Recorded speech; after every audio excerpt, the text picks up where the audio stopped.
स्वागत है आप सभी का एक बार फिर से। और हम लोग पढ़ रहे हैं इसमें फिजिक्स में साउंड और वेव मोशन के बाद पार्ट 1 में, उसके बाद पार्ट 2 में स्टार्ट करेंगे आज साउंड वेव से यानी ध्वनि तरंगों के बारे में। तो ध्वनि तरंगों की स्टार्टिंग करते हैं। तो सबसे पहले आप ये जान लीजिए कि ध्वनि तरंगें अनुदैर्ध्य तरंगें होती हैं और इनसे जो भी कंपन होते हैं, ठीक है, जब वस्तु जो कंपन करती है वो ध्वनि के रूप में आपको सुनाई देती है। अब क्वेश्चन ये आता है कि कितने की ध्वनि आपको सुनाई देती है। तो जिन तरंगों की आवृत्ति यानी फ्रीक्वेंसी जो लगभग 20 कंपन पर सेकंड यानी 20 हर्ट्ज होती है और 20 हर्ट्ज से 20,000 कंपन प्रति सेकंड के बीच होती है, वही आपको अपने कानों के द्वारा सुनाई दे सकती है यानी हमें इन तरंगों को अपने कानों से सुन सकते हैं। तो ये सभी जो भी सुनाई देने वाली तरंगें हैं ये यांत्रिक तरंगें ही हैं। और यांत्रिक तरंगों की आवृत्ति ये ज़रूरी नहीं कि इससे ज़्यादा या कम नहीं होती, इससे ज़्यादा या कम भी होती है। तो अगर 20 कंपन पर सेकंड से 20,000 कंपन पर सेकंड के बीच की है तो वो हमको सुनाई देगी, और इससे अगर कम या ज़्यादा है तो वो हमको सुनाई नहीं देगी। ये भी हो सकता है कि अलग अलग मनुष्यों के लिए ध्वनि तरंगों की आवृत्ति परिसर अलग अलग हो सकता है, ठीक है, जिन्हें वो अपने कानों के द्वारा सुनता हो। अब बात करते हैं ध्वनि तरंगों के आवर्ती परिसर के बारे में। तो आवर्ती की जो रेंज होती है, तो सबसे पहले आती हैं आपकी अपश्रव्य तरंगें, ठीक है, अवश्रव्य इंट्रासोनिक वेव्स। इनकी जो फ्रीक्वेंसी है वो 20 हर्ट्ज से नीचे की आवृत्ति होती है और ये आप सुन नहीं सकते, मनुष्यों के कानों द्वारा सुनी नहीं जा सकती। इन तरंगों को बहुत बड़े आकार के स्रोतों के द्वारा उत्पन्न किया जाता है। ऑडियोविल वेव्स या श्रव्य तरंगें जो होती हैं वो 20 हर्ट्ज से 20,000 हर्ट्ज यानी 20 हर्ट्ज से 20,000 हर्ट्ज के बीच की होती हैं, और ये तरंगें हम लोग मनुष्य अपने कानों के द्वारा सुन सकते हैं। अब बात करते हैं अल्ट्रासोनिक वेव्स के बारे में यानी पराश्रव्य तरंगें। तो पराश्रव्य तरंगें 20,000 हर्ट्ज से ऊपर की तरंगें जो है वो पराश्रव्य तरंगें कहलाएंगी और मनुष्यों के कान इसे नहीं सुन सकते, लेकिन कुछ जानवर जैसे आपके कुत्ता है, बिल्ली है, चमगादड़ है, ठीक है, आदि हैं, ठीक है, ये इनको सुन सकते हैं। और इन तरंगों को गाल्टन की सीडी के द्वारा या पीजो इलेक्ट्रिक इफेक्ट की विधि के द्वारा क्वार्टर की क्रिस्टल के कंपनों से उत्पन्न करते हैं। इन तरंगों की आवृत्ति बहुत अधिक होने के कारण इसमें बहुत अधिक एनर्जी होती है और साथ ही इनकी तरंगदैर्घ्य बहुत छोटी होने के कारण इन्हें पतले किरणपुंज के रूप में भी देखा जा सकता है और उनको दूर भी भेजा जा सकता है, ठीक है। तो इनका एग्जाम्पल इनका कहाँ कहाँ है, संकेत भेजने में इनका उपयोग किया जाता है, समुद्र की गहराई का पता करने में, कीमती कपड़ों में, वायुयान तथा घड़ियों के पुर्जों को साफ करने में, कल कारखानों की चिमनियों से काले हटाने में इनका प्रयोग किया जाता है। इन तरंगों का दूसरा उपयोग दूध के अंदर हानिकारक जीवाणुओं को नष्ट करने में, गठिया रोग के उपचार और मस्तिष्क में ट्यूमर आदि का पता करने में किया जाता है। अब बात करते हैं ध्वनि की चाल के बारे में। तो जैसा आप सभी को पता है कि अलग अलग माध्यमों में यानी वायु में, द्रव में और आपका सॉलिड यानी ठोसों में ध्वनि की चाल अलग अलग होती है। विभिन्न माध्यमों में ध्वनि की चाल भिन्न भिन्न होती है। अगर इसके माध्यम की बात की जाए तो माध्यम में प्रत्यास्थता होनी चाहिए ई और उसका होना चाहिए घनत्व डी। सबसे पहले वैज्ञानिक न्यूटन ने अपने एक्सपेरिमेंटल डेटा के द्वारा ये बताया कि अगर किसी माध्यम का प्रत्यास्थता गुणांक कैपिटल ई और उसका घनत्व अगर डी दे रखा है, ठीक है, तो उस माध्यम में अनुदैर्ध्य तरंगों की चाल के लिए जो सूत्र होता है V=√E/d। तो यहाँ पर जो उन्होंने ई लिया वो माध्यम का प्रत्यास्थता गुणांक था। माध्यम का प्रत्यास्थता गुणांक ई का मान उन्होंने रखा। अगर ठोस से लिया जाएगा तो इस ई के लिए उन्होंने वाई का प्रयोग किया। वाई यहाँ पर यंग प्रत्यास्थता गुणांक है और मुख्य रूप से ठोसों के लिए ये होगा। तो जहाँ कहीं भी अगर हम ठोस माध्यम की बात करते हैं और खास रूप से वो छड़ हो तो ई की जगह आप वाई यूज़ करेंगे। तो फार्मूला जो बनेगा V=√Y/D होगा, जहाँ वाई आपका यंग प्रत्यास्थता गुणांक होता है। और अगर बात करी जाए कि द्रव के बारे में तो वहीं वाई के स्थान पर अब आप लेंगे वी, ठीक है। तो V=√B/D, जहाँ बी जो है आपका आयतन प्रत्यास्थता गुणांक कहलाता है। वहीं पर अगर हम बात करें न्यूटन के गैस के संबंध में, ठीक है ना, ये ऊपर वाला Y/D तो हो गया ठोस के लिए, √B/D हुआ आपके द्रव के लिए। और अगर गैसों की बात करें तो इसमें उन्होंने कहा कि जो तरंगें चलेंगी, जो अंदर तरंगें माध्यम में यानी गैस में चलेंगी, उसमें गैस का ताप स्थिर रहेगा।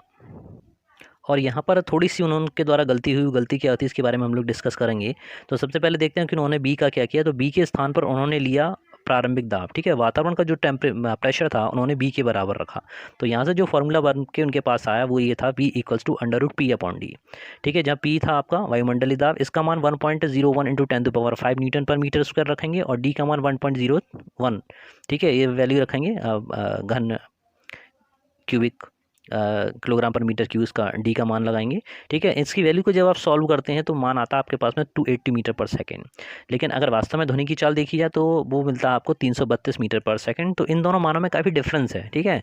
जो आपका जो एक्सपेरिमेंटल डेटा है तो उसके द्वारा जो मान आ रहा है वो 332 मीटर पर सेकंड आ रहा है, लेकिन जो थ्योरेटिकल मान में आपको मिल रहा है वो आ रहा है 280 मीटर पर सेकंड। तो यहाँ पर न्यूटन के इस फॉर्मूले में थोड़ी सी कमी देखी गई क्योंकि दोनों के मानों में लगभग 52 मीटर पर सेकंड का अंतर था। ये जो कमी थी, इस भूल को लाप्लास नामक वैज्ञानिक थे, ठीक है, आफ्टर 100 ईयर्स के बाद में, 100 साल के बाद में इसका सूत्र में संशोधन हो पाया, जिसको लाप्लास के संशोधन के नाम से जाना जाता है। तो इस फॉर्मूले में उन्होंने चेंज किया, उसमें जो संशोधन किया वो संशोधन ये था कि इस वाली पूरी प्रक्रिया को जहां न्यूटन समतापी प्रक्रम मान के चल रहे थे, लाप्लास ने कहा कि समतापी नहीं है, रुद्धोष्म प्रक्रम है। और रुद्धोष्म प्रक्रम के लिए उन्होंने पी के साथ में एक फैक्टर और ऐड कर दिया, और वो फैक्टर था आपका गामा। ठीक है, जो गामा होता है वो C P upon C V का रेशियो होता है, जैसे आप देख पा रहे होंगे gamma equals to C P upon C V. तो अब जो फॉर्मूला उन्होंने ले लिया वो था V equals to under root gamma P upon D.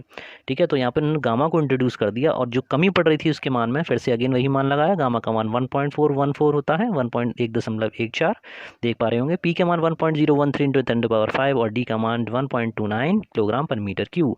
ठीक है, इस वैल्यू को प्लेस करके जो वैल्यू आई वो काफ़ी सटीक थी, काफ़ी पास थी, 332 मीटर पर सेकंड के काफ़ी आसपास थी। तो उनके इस संशोधन को सत्य मान लिया गया। ठीक है, अब इस आधार पर सबसे ज़्यादा जो वायु में ध्वनि की चाल पता चली वो थी आपकी ठोसों में। जैसे आप देख पा रहे होंगे इसमें देख साफ साफ स्पष्ट है कि वायु में ध्वनि की चाल जो कैलकुलेट हुई 332 मीटर पर सेकंड थी। जल में ध्वनि की चाल 1493 मीटर पर सेकंड थी। वहीं पर लोहे में जो ध्वनि की चाल थी, स्पीड थी 5130 मीटर पर सेकंड थी। तो उस प्रकार हम ये कहते हैं कि सबसे अधिक ध्वनि की चाल किस में होती है? ठोसों में होती है। क्लियर? कुछ माध्यमों में ध्वनि की चाल देखें तो उसको भी देख लीजिए। जैसे कार्बन डाइऑक्साइड CO2 में ध्वनि की चाल 0 डिग्री सेल्सियस पर 260 मीटर पर सेकंड होती है। वायु में उसको बता ही चुके हैं 332 मीटर पर सेकंड है। भाप में 100 मीटर पर सेकंड पे 405 मीटर पर सेकंड। वहीं पर अल्कोहल में 1213, क्योंकि लिक्विड से स्टार्ट हो गए हैं। ठीक है, माध्यम में अगर हाइड्रोजन, लिक्विड हाइड्रोजन 1269। 69 पारे में चूँकि अब लिक्विड मेटल है 1450। वहीं जल में 1493, समुद्री जल में 1533, और सबसे अधिक आपकी ठोसों में। ठीक है, अब बात करते हैं जब ध्वनि तरंगें एक माध्यम से दूसरे माध्यम में जाती हैं तो क्या क्या चेंजेस होते हैं। तो ध्वनि तरंग जब एक माध्यम से दूसरे माध्यम में जाती है तो उसकी चाल और तरंग दैर्घ्य बदल जाती है। ठीक है, इस पर थोड़ा सा फोकस कीजिए। लास्ट वाले वीडियो में हमने आपको बताया था तरंग की चाल के लिए सूत्र होता है v equals to N to lambda.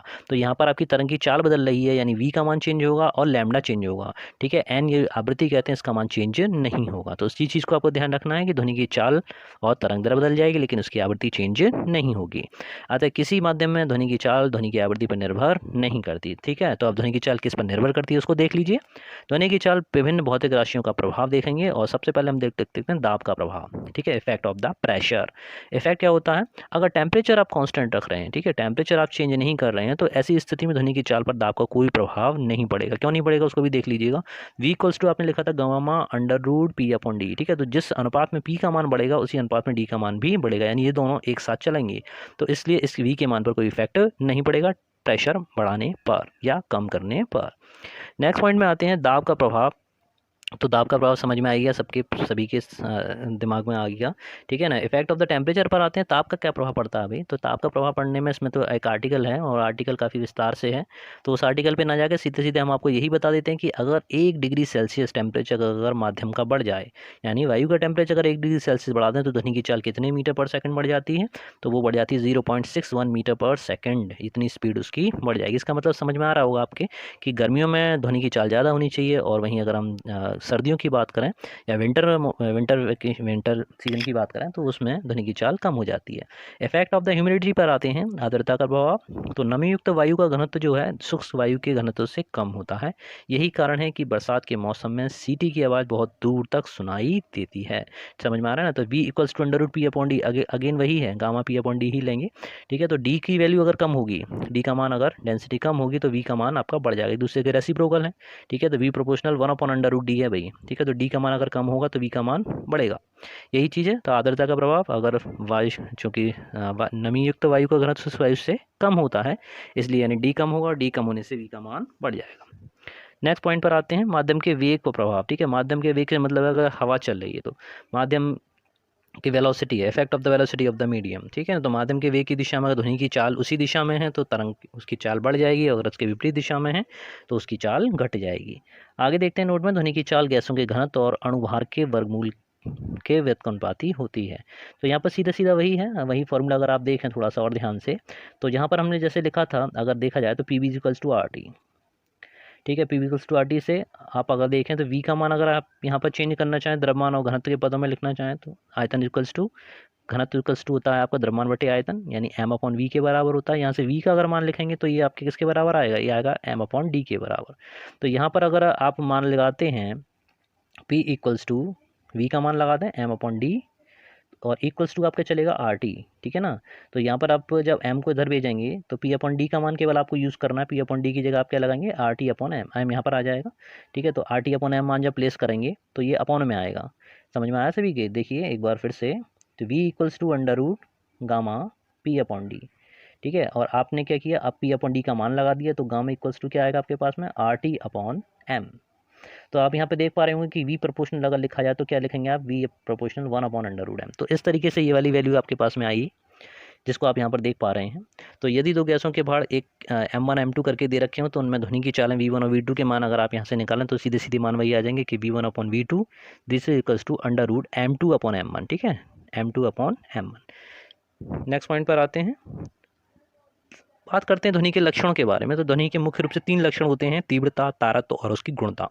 तीव्रता को यानी इंटेंसिटी या लाउडनेस क्या होती है, देख लीजिए। ध्वनि की तीव्रता का वह लक्षण है इसमें ध्वनि मंद या अथवा प्रबल सुनाई देती है। ध्वनि की तीव्रता एक भौतिक राशि है, इसे शुद्धता से नापा जा सकता है। माध्यम के किसी भी बिंदु पर ध्वनि की तीव्रता उस बिंदु पर एकांक क्षेत्रफल से प्रति सेकंड तल के लंबवत गुजरने वाली ऊर्जा के बराबर होती है। मात्रक देखेंगे, इसका ऐसा ही मात्रक microwatt per metre square 10⁻⁻⁶ joule per second per metre square होता है।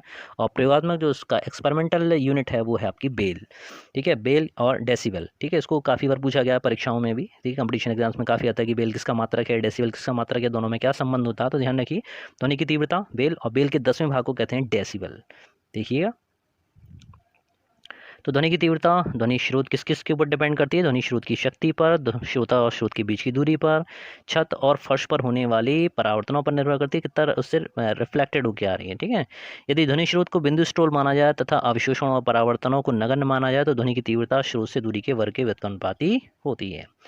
तो इसके अतिरिक्त ध्वनि की तीव्रता आयाम के वर्ग के अनुपाती, आवृत्ति के वर्ग के अनुपाती तथा माध्यम के घनत्व के अनुपाती। इसमें एक बार मैंने आपको फॉर्मूला भी बताया था, आपको ध्यान हो तो, आई इक्वल्स टू फॉर्मूला आया था आपके पास 2 pi square N square A square rho into V. ये फॉर्मूला भाई आवृत्ति का वर्ग है, आयाम का वर्ग है, घनत्व रो और उसकी चाल भी, ठीक है। तो ये फॉर्मूला अगर आप रखेंगे ध्यान तो आपको ये सब चीज़ें आपको ध्यान बनी रहेंगी।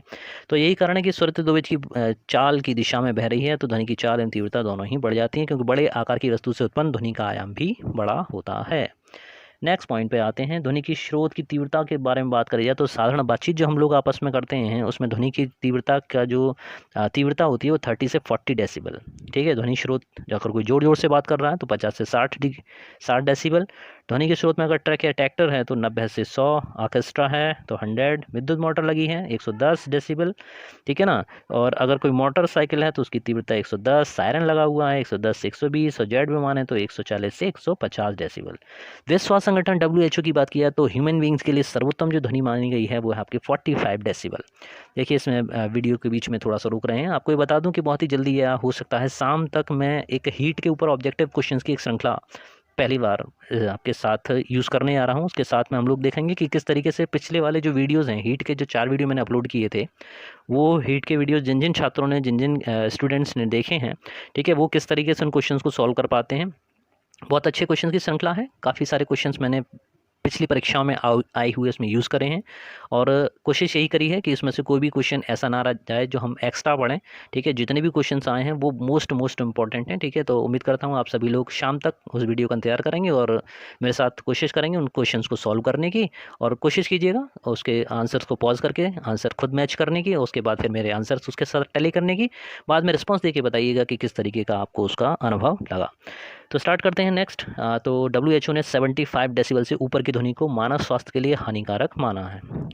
तो या तो एक साधारण मानव ज़्यादा से ज़्यादा 130 डेसिबल की तीव्रता की ध्वनि सुन सकता है, लेकिन 80 डेसिबल या 85 डेसिबल से अधिक की ध्वनि में अगर आप बने रहते हैं तो आपके कानों की शक्ति जा सकती है, और वहीं पर अगर 150 डेसिबल की ध्वनि अगर आपके पास रहे तो वो आपको पागल बना सकती है, ठीक है। तो दूर रहिए ध्वनि से। बात करते हैं तारत्व के बारे में, पिच के बारे में। तारत्व क्या है, तारत्व ध्वनि का ही गुण है, अभिलक्षण है, जिसके कारण ध्वनि को मोटा या तीक्ष्ण कहा जाता है, ठीक है। तारत्व जो होता है आवृत्ति पर निर्भर करता है भाई, जैसे जैसे आवृत्ति बढ़ती जाती है वैसे वैसे उसका तारत्व भी बढ़ता जाता है, ठीक है। बच्चों की आवाज़ देखिए कि पतली होती है, स्त्रियों की आवाज़ भी पतली होती है, ठीक है। पुरुषों की आवाज़ मोटी होती है, वो सब होता है तारत्व के कम होने के कारण। चिड़ियों की आवाज़ में देखा होगा 100 मीटर के पतले पन्ने हुए पतले तार से निकलने वाले, वही मच्छरों की भिनभिनाहट, ठीक है। ये सब अधिक तारत्व की ध्वनि के उदाहरण है, ठीक है। तो ये मत सोचिएगा कि तीव्र आवाज़ है तारत्य उसका ज़्यादा होगा, ठीक है। तो मच्छर की आवाज़ भिनभिनाहट उसकी बहुत कम होती है, लेकिन उसका तारत्य बहुत अधिक होता है। ध्वनि के तारत्य का ध्वनि की तीव्रता से कोई संबंध नहीं होता भाई, ठीक है। यही बात जो हम अभी आपसे कह रहे थे, अधिक प्रबल ध्वनि का तारत्य कम अथवा अधिक कुछ भी हो सकता है। जैसे शेर की दहाड़ एक तीव्र ध्वनि है, लेकिन इसका तारत्य बहुत कम होता है। वहीं पर एक मच्छर की बात की जाए, मॉस्किटो की बात की जाए, तो उसकी धीमी ध्वनि है, लेकिन उसका तारत्य शेर की दहाड़ से अधिक होता है भाई। एक यहाँ पर एक मच्छर सिर पर हावी है। चलिए बात करते हैं आगे गुणता के बारे में, क्वालिटी पर आते हैं। क्वालिटी क्या है? ध्वनि का वही लक्षण है जिसके कारण समान तीव्रता समान तारत्य की ध्वनियों में अंतर प्रतीत होता है, ठीक है। डिफरेंस पता करते हैं उसकी क्वालिटी के आधार पर। तो क्वालिटी मुख्य रूप से आपका ओवरटोन है, अधिस्वरक पर ऊपर डिपेंड करता है। समान तीव्रता या समान तारत्य की ध्वनियों में अंतर प्रतीत होने का कारण ये होता है, ठीक है। आपका क्या होता है? आपकी क्वालिटी, ठीक है ना। तो उन ध्वनियों में मूल स्वरक के साथ साथ भिन्न संख्या में सन्नादी उत्पन्न होते हैं। नया कॉन्सेप्ट है इसके में आपके लिए, सन्नादी। सन्नादी मुख्य रूप से जो लोग फिजिक्स के साथ जुड़े हुए हैं, ठीक है, तो उनको तो सन्नादी समझ में आ रहा होगा, लेकिन जो ऊपर ऊपर से पढ़ना चाह रहे हैं, हल्का फुल्का लेना चाह रहे हैं, तो सन्नादी थोड़ा सा और थोड़ा डीप है, ठीक है। इसको हम अगले वाले वीडियो में और क्लियर करेंगे। तो सन्नादी आवृत्तियों का मेल है भाई, ठीक है। एक ही स्वर की आवृत्ति नहीं होती, इसमें ऐसे भी स्वरक मिले होते हैं, इनमें आवृत्तियाँ भिन्न भिन्न होती हैं। तो मूल जिस आवृत्ति के स्वर की प्रधानता रहती है उसको मूल स्वरक कहते हैं, और उसके बाद मूल स्वरक की दुगनी, तुगनी या चौगुनी, ठीक है, इस तरह की सम विषम सन्नादियाँ भी हमको वहाँ पर मिलती हैं। और ये डिपेंड करता है कि उसी सन्नादियों की संख्या से उनकी क्वालिटी पर अंतर पड़ता है, और क्वालिटी के आधार पर यानी गुणता की भिन्नता के कारण ही आप अपने परिचितों की आवाज़ को सुनकर पहचान सकते हैं। भाई शब्द तो हर एक कोई बोल रहा है, लेकिन पहचानना अलग होता है। तो वह पहचानना उसकी क्वालिटी या गुणता के कारण ही होता है। अब इसके बाद में हम बात करेंगे एक ऑर्गन पाइप के बारे में। ऑर्गन पाइप के बारे में भी समझ लीजिए। ऑर्गन पाइप क्या होता है? एक ऐसा पाइप, चाहे तो वो प्लास्टिक का होगा या लकड़ी का होगा या धातु का होगा, बस उसमें होगा ये कि उसका जो डायमीटर होगा उसकी लंबाई की तुलना में काफ़ी कम होगा, ठीक है। उसकी जो रेडियस होगी उसकी लेंथ की कंपैरिजन में बहुत कम होगी। उसकी लंबाई ज़्यादा होगी, उसकी त्रिज्या कम होगी, बस ये है।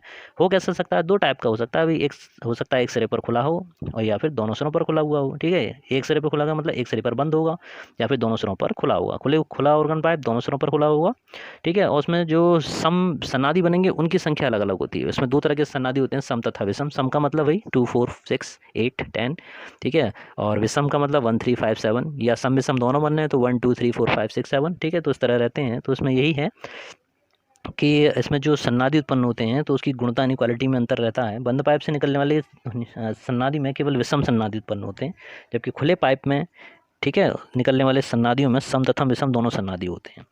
ओके, अब बात करते हैं म्यूजिकल इंटरवल के बारे में। तो म्यूजिकल इंटरवल के बारे में, जब भी कोई वाद्य यंत्र है उसमें केवल एक ही ध्वनि की आवृत्ति उत्पन्न होती है तो उसे स्वर कहते हैं। एक साथ दो स्वरों का बजना, उनका प्रभाव उनकी आवृत्तियों के अंतर पर निर्भर नहीं करता, लेकिन उनके रेशियो पर निर्भर करता है। तो दो स्वरित्रों की आवृत्तियों के अनुपात को स्वर अंतराल या म्यूजिकल इंटरवल कहते हैं, ठीक है। तो काफ़ी अच्छा रहा, काफ़ी अच्छा वीडियो है। तो सभी लोगों को बताइए, शेयर कीजिए, और मेरे साथ साथ बने रहिए, क्योंकि अभी आने वाले वीडियोज़ में हम लोग मैथमेटिक्स और करंट अफेयर्स के बहुत अच्छे अच्छे वीडियोज़ बनाने वाले हैं।